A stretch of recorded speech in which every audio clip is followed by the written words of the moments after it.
মাত্র 10 মিনিটে 10 marks common, হোক সেটা এইচএসসি এক্সাম কিংবা টেস্ট এক্সাম কিংবা প্রি টেস্ট এক্সাম কিংবা হাফ ইয়ারলি কিংবা ইয়ার ফাইনাল পরীক্ষা। কেমিস্ট্রি ফার্স্ট পেপারে যতগুলো অধ্যায় রয়েছে এবং যেখান থেকে সিকিউ প্রশ্ন হয় সেই সিকিউগুলোর মধ্যে একটা টপিক যেটা আমি নেক্সট 10 মিনিটে তোমাদেরকে পড়াবো, এবং এই টপিকটা পড়ানোর পর তোমাদের বিগত বছরগুলোতে আসা সকল সিকিউ দেখিয়ে দিব যে তোমরা এই একটা টপিক থেকে কিভাবে সকল সিকিউ সলভ করতে পারবে, এবং আগামীতে half yearly, year final, pre test, test কিংবা বোর্ড এক্সাম যে কোনো এক্সামে এই টপিকটা থেকে আসা প্রশ্ন তোমার কখনো মিস হবে না। তো চলো আমরা 10 মিনিটে 10 মার্কস শিওর হয়ে নেই কেমিস্ট্রি ফার্স্ট পেপারের একটা টপিক থেকে। ভিডিওটা শেষ পর্যন্ত অবশ্যই দেখবে। তো দেখো আমাদের টপিকটা হচ্ছে কোয়ান্টাম সংখ্যা, এবং বিগত বছরগুলোর তুমি যদি বোর্ড সিকিউ অ্যানালাইসিস করো কিংবা কলেজের প্রশ্ন অ্যানালাইসিস করো তাহলে দেখবা এই টপিক থেকে খুব কম সময়ে সিকিউ মিস হয়েছে। এমসিকিউ তো হয়, আজকে আমরা মূলত কথা বলবো একটা সিকিউ কিভাবে কমন পাওয়া যায়। এবং তোমরা পরবর্তীতে খেয়াল করবা যে আমার যখন সিকিউ তোমাদেরকে দেখাবো, যতগুলো সিকিউ এসেছে আমি প্রায় 12 থেকে 14টার মতো সিকিউ রেখেছি, সবগুলো সিকিউ তুমি এই টপিক থেকে দেখবা কমন পেয়ে যাচ্ছ। ঠিক আছে, আমি জাস্ট প্যাটার্নটা তোমাদেরকে বোঝাই, বেসিকটা একবার বুঝো। তো দেখো এখানে আমাদের প্রশ্নটা কি বলেছে, সর্ববহিস্থ শেলের সর্বাধিক ইলেকট্রন ধারণ ক্ষমতা এল এবং এম এর মান নির্ণয়পূর্বক হিসাব করো। এখানে আছে কোন কোন অরবিটাল, এখানে দেখতেই পাচ্ছ আছে কোন কোন অরবিটাল, আমরা দেখতে পাচ্ছি কে এল এম এন। বোর পরমাণু মডেল অনুযায়ী কে এল এম এন মানে হচ্ছে কে মানে 1 নাম্বার শক্তি স্তর, এল মানে হচ্ছে 2 নাম্বার শক্তি স্তর, যদিও এখানে চেঞ্জ হয়েছে, এল মানে 2 নাম্বার, এম মানে হচ্ছে 3 নাম্বার এবং এন মানে হচ্ছে 4 নাম্বার শক্তি স্তর। সো এলটা এখানে হবে, এমটা এখানে হবে। ওকে, সো কে এল এম এন, সো 4টা শক্তি স্তর। এখানে এই যে 4টা শক্তি স্তর, এই 4টা শক্তি স্তরের মধ্যে সর্ববহিস্থ কোনটা? 4। তো এই সর্বাধিক ইলেকট্রন ধারণ ক্ষমতা এল এবং এম এর মানের ভিত্তিতে হিসাব করো। সো এরকম একটা চার্ট আমরা নিব এটা সলভ করার জন্য। তো প্রথমে দেখো এন প্রধান কোয়ান্টাম সংখ্যা, এরপর যাব সহকারী কোয়ান্টাম সংখ্যা, magnetic quantum number, spin quantum number. এরপরে এখানে বলেছে ইলেকট্রন সংখ্যা হিসাব করতে আমরা নতুন একটা টার্ম নিয়ে নিব, সেটা হচ্ছে যদি কখনো চাই অরবিটাল সংখ্যা বের করো, এরকম প্রশ্ন এসেছে, তাহলে আমরা অরবিটাল সংখ্যার হিসাবটাও যাতে এখান থেকে করতে পারি। আর আরেকটা হচ্ছে ইলেকট্রন সংখ্যা। দুইটা প্রশ্নই সাধারণত চাওয়া হয়। একটা চার্ট দিয়ে আমরা সবগুলো সলভ করে ফেলবো। ঠিক আছে, একটা চার্ট দিয়ে সবগুলো সলভ করবো। তো চলো, এন বলেছে, এন এর ভ্যালুটা কত? এন এর ভ্যালুটা হচ্ছে, দেখো এন এর ভ্যালুটা হচ্ছে 4। হ্যাঁ, সবগুলোর জন্যই 4। এন এর ভ্যালু অ্যাকচুয়ালি 4। হ্যাঁ, এন এর ভ্যালু 4। তাহলে এন এর ভ্যালু যদি 4 হয়, তুমি এইখানে এতগুলো পার্ট না রেখে তুমি বরাবর শুধু একবারই 4 লিখতে পারো, কোনো অসুবিধা নাই। ঠিক আছে, এখানে এতগুলো রোতে ভাগ করার কিছু নাই, একটাই কলাম একটাই রো, 4। তাহলে এন এর মান 4 হলে এল এর মান কত হয়? 0 থেকে n-1 পর্যন্ত। তাহলে দেখো 0 থেকে n-1 পর্যন্ত, তাহলে 0, হ্যাঁ মানে ব্যাপারটা অনেকটা এরকম। 4 মানে হচ্ছে তুমি ধরছো যে মোটের উপর এন এর ভ্যালু হচ্ছে 4। ঠিক আছে, তাহলে 0, 1, 2, 3 এল এর ভ্যালু, তাই না? 0 মানে কি? 0 মানে হচ্ছে 4s, 1 মানে হচ্ছে 4p, 2 মানে হচ্ছে 4d, 3 মানে হচ্ছে 4f। ঠিক আছে, এবার m এর মানটা কিসের উপর ডিপেন্ড করে?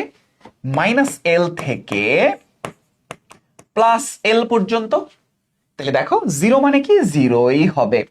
1 মানে কি? -1 থেকে +1 পর্যন্ত।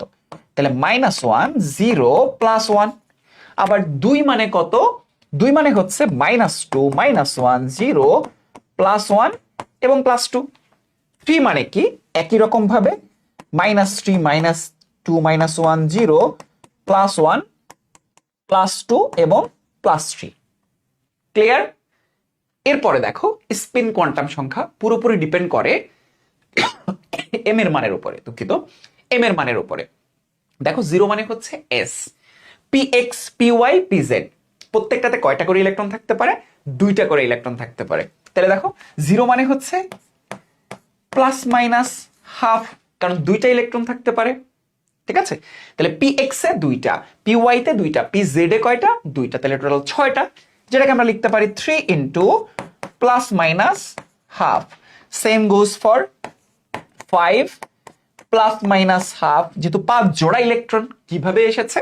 D x y, d y z, d z x, d x square hyphen y square এবং ডি জেড স্কোয়ার। তাহলে 5 into plus minus half, 7 into plus minus half. Orbital সংখ্যা দেখেই তো বুঝতে পারতেছি, অরবিটাল সংখ্যা মানে মনে রাখবা এইটাই হচ্ছে অরবিটাল সংখ্যা সম্পর্কে তোমাকে আইডিয়া দিবে। তাইলে এম 0 মানে অরবিটাল একটা, s p x p y p z তিনটা, d x y d y z d z x d x square hyphen y square d z square, তাহলে 5টা 7টা অরবিটাল সংখ্যা বুঝে ফেললাম।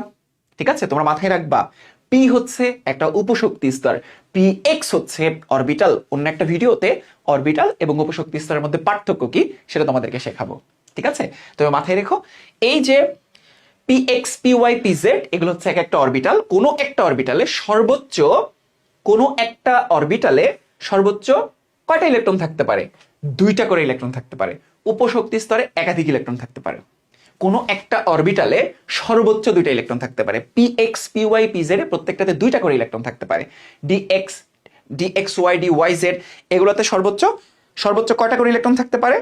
সর্বোচ্চ এগুলোতে ইলেকট্রন থাকতে পারে 2টা করে। তাহলে দেখো 2, ঠিক আছে, 3 দুগুণে 6, 5 দুগুণা 10, 7 দুগুণা 14।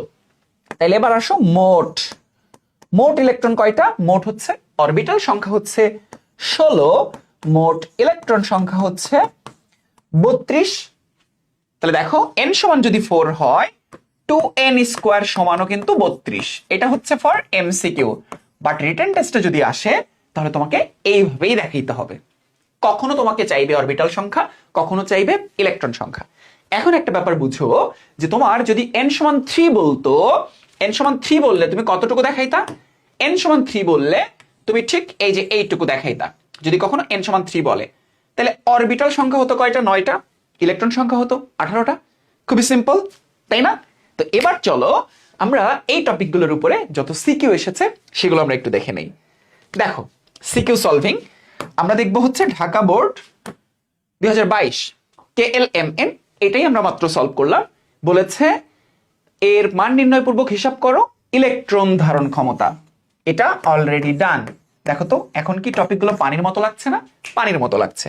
এরপর দেখো সর্বশেষ ইলেকট্রন হচ্ছে 4টি কোয়ান্টাম সংখ্যার মান বের করো। 4টি কোয়ান্টাম সংখ্যার মান বের করো, তার মানে একই রকম ভাবে আমরা এটাও সলভ করতে পারবো, তাই না? এরপর দেখো ডি মানে কি?